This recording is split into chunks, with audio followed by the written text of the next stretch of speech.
مکی زندگی کے پہلو ڈفرینٹ ہیں، مختلف ہیں، اور مدنی زندگی کے پہلو ڈفرینٹ ہیں. ٹھیک ہے. مکے میں جو آیات نازل ہوئے ان کا سلسلہ کلام، ان کا انداز گفتگو، انداز تخاطب مختلف ہے، اور مدنی زندگی کی آیات کا اور سوروں کا انداز تخاطب مختلف ہے.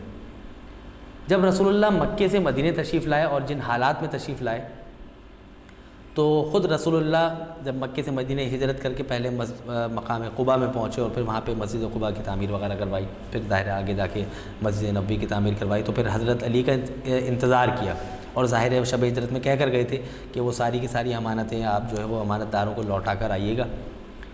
اور پھر حضرت علی فاطماؤں کے ساتھ، یعنی اپنی ماں فاطمہ بنت اسد اور اپنی آگے چل کے شریک حیات بننے والی رسول اللہ کی دختر فاطمہ بنت اسد اور دیگر دو فاطماؤں کو لے کر جو ہے وہ تشریف لے کر مکے سے مدینے پہنچے. رسول اللہ مدینے میں اس وقت تک داخل نہیں ہوئے جب تک حضرت علی آ نہیں گئے. پھر رسول اللہ حضرت علی کے ساتھ جو ہے وہ مدینے میں داخل ہوئے. مدینے میں داخل ہونے کے بعد جو سب سے پہلا کام رسول اللہ نے کیا وہ ظاہر مسجد نبوی کی تعمیر، ایک بیٹھنے کی جگہ، ایک عبادت کی جگہ، ایک ایسی جگہ کہ جہاں پر بیٹھ کر آگے کی تشکیلات کی جا سکیں. اس سے ہمیں بہت سارے پہلو بھی ملتے ہیں کہ مسجد صرف عبادت کی جگہ نہیں ہے بلکہ اجتماع کی جگہ ہے، مسائل حل کرنے کی جگہ ہے، پالیسی میکنگ جگہ ہے. ٹھیک ہے. رسول اللہ نے وہاں پہ مسجد نبوی کی تعمیر کروائی. اور پھر اب جو افراد مکے سے مدینے ہجرت کر کے آئے ہیں، ٹھیک ہے، دیکھیں مہاجر ہونا آسان نہیں ہے، اور ان کے بڑے فضائل ہیں کہ جنہوں نے رسول اللہ کے ساتھ ہجرت کی، اور جو یہ صاحبہ ایمان ہیں ان کا مقام و مرتبہ قرآن اور سنت کی روشنی میں بے انتہا زیادہ ہے. کیونکہ جو شخص ہجرت کر کے آتا ہے وہ کشتیاں جلا کر آتا ہے، اردو زبان میں ارضب میں کہتے ہیں. یعنی وہاں مکے میں ان کا گھر ہے، ان کا گھر بار سب، یعنی کہ کام دھندہ معاش سب چھوڑ کر مکے سے مدینے تشریف لائے. جب مدینے تشریف لائے تو اب نہ کچھ ہے کرنے کے لیے، نہ رہائش کی جگہ ہے.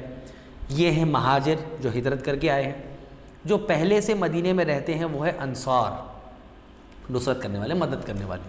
پھر رسول اللہ نے ایک پالیسی میکنگ کام کیا جسے کہتے ہیں اسلامی اخوت قائم کی، اور اخوت اس انداز میں کہ ایک کو ایک کا بھائی بنا دیا.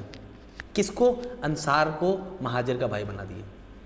اس کا کیا فائدہ ہوا کہ جو انصار ہے اس نے ایک مہاجر بھائی کو اپنے ساتھ رکھا اور اس کی فیملی کو رکھا، اور اس کی کفالت، کھانے پینے کی ذمہ داری. اور ظاہر ہے کچھ عرصے کے بعد مہاجرین پھر ظاہر ہے جب وہاں رہنے لگ گئے مدینے میں تو پھر کام معاش اور تجارت اور کاشتکاری یہ سارا سلسلہ شروع ہو گیا، اور پھر ظاہر ہے وہ اپنے پاؤں پہ کھڑے ہو گئے.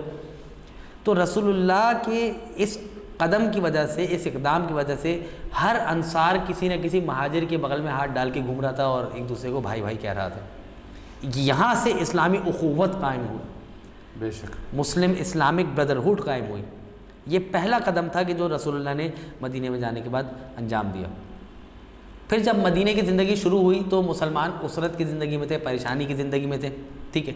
اور پھر ظاہر ہے اس کے بعد جنگوں کا سلسلہ شروع ہوا جو کہ آگے چل کے جس کی طرف ہم اشارہ کریں گے بھی، کہ مدنی زندگی میں جب رسول اللہ مکے سے مدینے تشریف لے آئے اور ایک کو دوسرے کا بھائی بنا دیا، اب دو شخصیتیں ایسی ہیں کہ جو کسی کی بھائی نہیں بنی ہیں. ان میں سے خود رسول اللہ ہیں، اور ظاہر ہے خود حضرت علی جناب امیر خود دیکھ رہے ہیں کہ سب جو ہے وہ ایک دوسرے کے ساتھ بغل گیر ہو کے موجود ہیں اور خوشی منا رہے ہیں کہ ان کا ٹھکانہ موجود ہے. تو رسول اللہ کے پاس آیا اور کہا کہ یا رسول اللہ آپ نے سب کو جو ہے وہ بھائی بنا دیا اور مجھے کسی کا بھائی نہیں بنایا. تو کہا کہ انت اخی فی الدنیا والآخرہ، آپ دنیا میں بھی میرے بھائی ہیں اور آخرت میں بھی میرے بھائی. کیونکہ دعوت ذوالشیرہ میں جیسے کہ ہم نے پچھلے پروگرام میں بیان کیا کہ آپ کو تو اپنا بھائی بنایا ہی تھا، اور ظاہر ہے بھائی تو ہے ہی، چچا زاد بھائی. تو یہ رشتہ اخوت ایسا تھا کہ جو ہمارے لیے باقاعدہ درس ہے، اخلاقی درس ہے کہ مسلمان اگر کسی دوسرے مسلمان کے مسائل کو حل کرنا چاہتا ہے تو وہ بھائی یا بردرہوڈ کا، اخوت کا رشتہ اپنے اندر قائم رکھے، جو کہ خدا نے ان کے اندر بائی برتھ پیدا کیا ہے، اس کو جگائے اور ایک دوسرے کے جو ہے وہ مسائل کو حل کرے تاکہ پھر جو ہے وہ مسائل حل ہونا شروع ہو جائے.